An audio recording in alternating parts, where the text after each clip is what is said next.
Hello everyone, कैसे हैं आप लोग। आई होप आप लोग बहुत अच्छे होंगे। तो सबसे पहले मैं ये कहना चाहूँगी कि मेरा चैनल जिन्होंने भी सब्सक्राइब किया हुआ है उनका बहुत बहुत धन्यवाद, और जिन्होंने नहीं किया है प्लीज़ मेरे चैनल को शेयर करें। और वीडियो पसंद आता है तो मेरे चैनल पर एक कमेंट ज़रूर किया करिए, और लाइक करिए और कमेंट करिए और सब्सक्राइब करिए चैनल को। और सबसे पहले तो ये कहना चाहूँगी कि ये बहुत ही ज़्यादा बेनिफिशियल वीडियो है, आप लोग पूरा वॉच करिएगा। थोड़ा सा बड़ा है बट मैंने बहुत कोशिश किया है इसको छोटा बनाने का, क्योंकि ये प्रोसेस थोड़ा लंबा होता है और बहुत फ़ायदेमंद है। तो मैं बालों के लिए नेचुरल आयुर्वेदिक शैम्पू घर पे ही प्रिपेयर कर रही हूँ। जो भी बालों से रिलेटेड प्रॉब्लम होगी सारी समस्याओं को ये जड़ से ख़त्म कर देता है, क्योंकि मैं ये बहुत पहले से यूज़ करती आ रही हूँ। और पहले करती थी, बीच में मैंने किसी रीज़न से छोड़ दिया था, बट मैंने फिर से शुरू किया है और आप लोग के साथ शेयर कर रही हूँ। तो चलिए बनाते हैं। तो ये है आंवला, रीठा और सीकाकाई। 150 ग्राम है।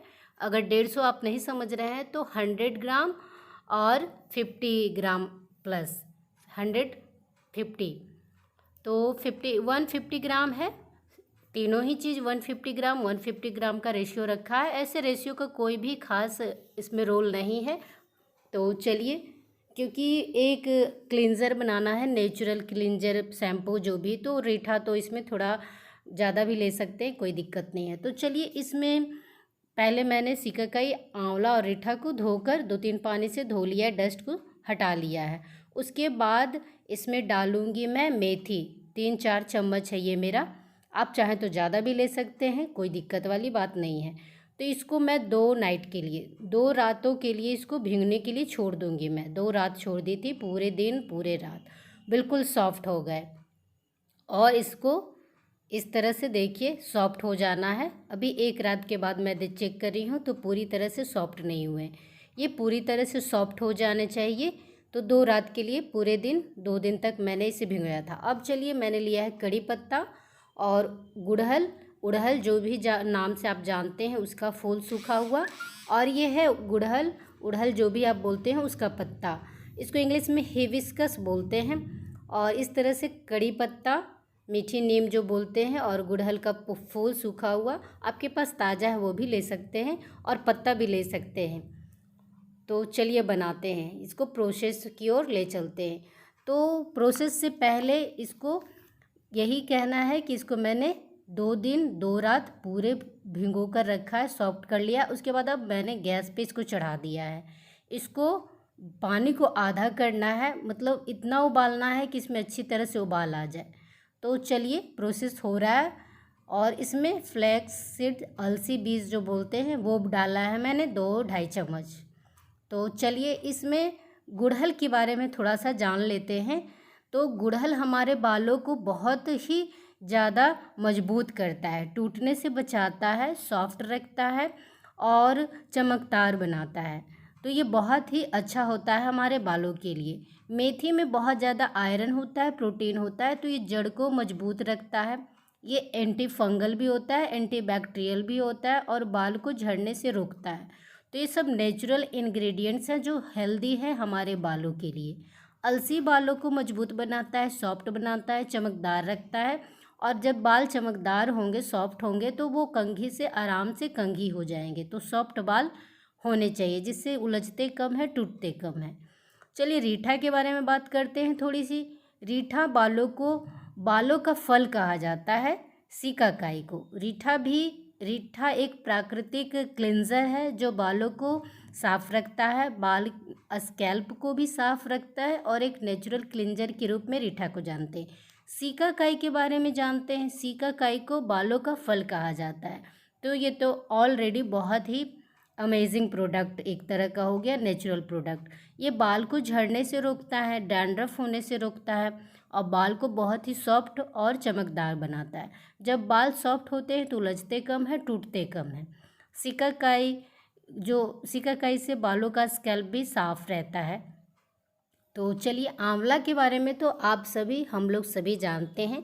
ये बालों को सफ़ेद होने से रोकता है, बालों को मजबूत बनाता है, सॉफ्ट बनाता है, झड़ने से रोकता है, और सफ़ेद होने से तो रोकता ही रोकता है। यहाँ तक कि जो स्किन होता है, स्कैल्प होता है, उसको बहुत साफ़ सुथरा रखता है। एंटी फंगल भी होता है, एंटी बैक्टीरियल भी होता है।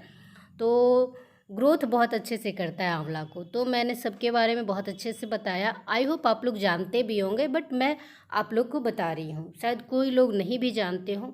तो ये नेचुरल चीज़ें हैं, बहुत ही अमेजिंग है। तो चलिए, इसको बहुत देर तक उबालना है। उबालने के बाद, बहुत देर तक उबालने के बाद ठंडा कर लेना है। ठंडा करने के बाद जो रीठा है उसमें से बीज निकाल लेना है, और आंवला में भी बीज होते हैं, उसके भी बीज निकाल लेना है इस तरह से रगड़ कर।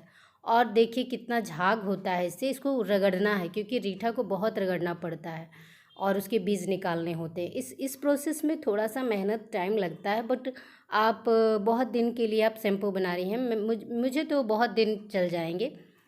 तो 150 ग्राम सभी चीज़ें थी, 150 ग्राम, तो मेरे लिए इनफ है।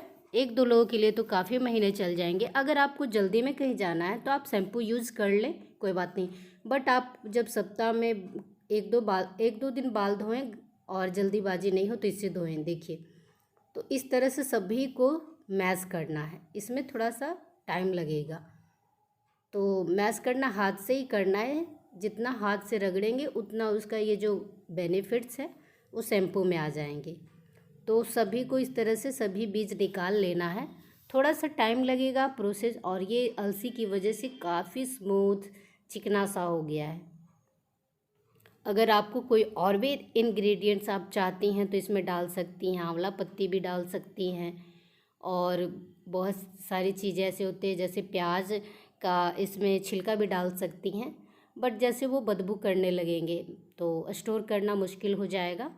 तो इस तरह से सारा जो पार्ट्स है इसका, जो भी इसको क्या बोलेंगे, जो भी आंवला रीठा सिकाकाई का गूदा जो भी है, तो इसको इसी तरह से हाथ से रगड़ कर देखिए, इस तरह से निकालना है। फिर इसमें भी पानी डालकर, इसकी में भी अभी बहुत ज़्यादा पौष्टिकता भी बचा हुआ है, मतलब इसके गुण बचे हुए हैं। तो उसमें भी पानी डालकर रगड़ कर मैं सेकेंड टाइम करूँगी। तो आप लोग भी, आप पहली बार अगर बनाने जा रही हैं तो आप 50-50 ग्राम थोड़ा थोड़ा बनाकर आप लोग ट्राई करिए। अगर आपको अच्छा लगता है तो फिर नेक्स्ट टाइम भी बनाइए। हाँ, थोड़ी सी मेहनत है, थोड़ा सा इसमें टाइम देना पड़ रहा है, बट बहुत अच्छा है। तो देखिए, इस तरह से अकेले ही मैं सारा प्रोसेस कर रही हूँ, तो मुझे थोड़ा सूट करने में दिक्कत हो रही। इस तरह से छन्नी से छान कर इसके सारे गुदे को निकाल लेना है साइड में। और फिर जो पतला वाला स्ट्रेनर होता है, जो जिससे चाय छानते हैं, या कुछ भी, जैसे पनीर बनाने के लिए जो भी कुछ बड़ा वाला जो स्ट्रेनर होता है, उससे छानने पे अच्छे से छन जाएंगे। तो इतने फ़ायदे इसमें हैं कि क्या बताया जाए। आप एक बार ट्राई करेंगे, आप खुद समझेंगे। बहुत पहले मैं आंवला रीठा सिकाकाई को यूज़ करती थी, बाल बहुत स्वस्थ थे, टूटते झड़ते कम थे, सफ़ेद भी नहीं थे। बट किसी रीज़न से, मेडिसिन इंजेक्शन की वजह से मेरा बाल थोड़ा डल हो गया है, थोड़ा नहीं बहुत डल हो गया है। तो मैंने सोचा नहीं, अब मेहनत करना पड़ेगा, थोड़ा जो है उसको बचाया जाए। और इस तरह से जो ये मटेरियल बच रहे हैं, इसको आप स्मूथ सा पेस्ट बनाकर आप चाहें तो इसको लगा सकती हैं हेयर मास्क में। आप किसी कंटेनर में, देखिए मैंने छान लिया, स्ट्रेन कर लिया है, तो किसी कंटेनर में इसके पेस्ट को रख दें फ्रिज में, और जब भी ज़रूरत हो तो 2 चम्मच 3 चम्मच लेकर पीस कर आप हेयर मास्क में यूज कर सकती हैं। तो जैसे भी सुविधा हो, क्योंकि आंवला और सिकाकाई में इतना ज़्यादा मात्रा में गुण होता है कि इसके फ़ायदे के बारे में तो चर्चा करते करते थक जाएंगे। बालों के लिए वरदान है सिकाकाई को बालों का फल बोला जाता है। देखिए, मैं अब इससे, ये फाइनल है। अब प्रोसेस देखिए, इसी के बारे में मैं बोल रही हूँ कि इसको आप साइड में रख के हेयर मास्क के रूप में आप यूज कर सकती हैं। अगर आप सोच रही हैं कि महक जाएगा, वैसे महकेगा नहीं क्योंकि ये पक गया है। देखिए, शैम्पू तैयार है लगभग। तो उसको हेयर मास्क में आप सप्ताह में 1 दिन 2 दिन, जब भी टाइम मिले आप लगा सकती हैं हेयर मास्क में, क्योंकि अलसी मेथी काफ़ी फ़ायदेमंद होता है और आंवला रीठा सिकाकाई वैसे ही काफ़ी फ़ायदेमंद होता है। तो मेरा शैम्पू लगभग तैयार है एक फेज का, सॉरी। तो इस तरह से ये पेस्ट देखिए मैं रख रही हूँ, इसको हेयर मास्क के रूप में यूज़ करूँगी। और ये एक फेज का बचा है जिसको मैं डबल बार फिर से पानी डालकर इसको पकाऊंगी और एक पार्ट शैम्पू तैयार है। तो थोड़ा सा लंबा प्रोसेस है, इसलिए वीडियो भी लंबा हो गया है। प्लीज़ आप लोग एक बार देखिए। मेरा ये है फाइनल शैम्पू, होममेड शैम्पू। अगर आप इसमें चाहें तो शैम्पू बेस, खुशबू के लिए खुशबू सब डाल सकते हैं, सब मिलते हैं, बट मैंने नहीं डाला है। देखिए इस तरह का की कुप्पी क्या बोलते हैं आपके यहाँ, पता नहीं, इस तरह से मैंने डब्बा में स्टोर कर लिया है। अब मैं इसे फ्रिज में रख दूँगी, जब भी ज़रूरत होगा मैं कटोरी में निकाल कर लगाऊंगी। तो प्लीज़ वीडियो को लाइक शेयर सब्सक्राइब करिएगा। Thank you.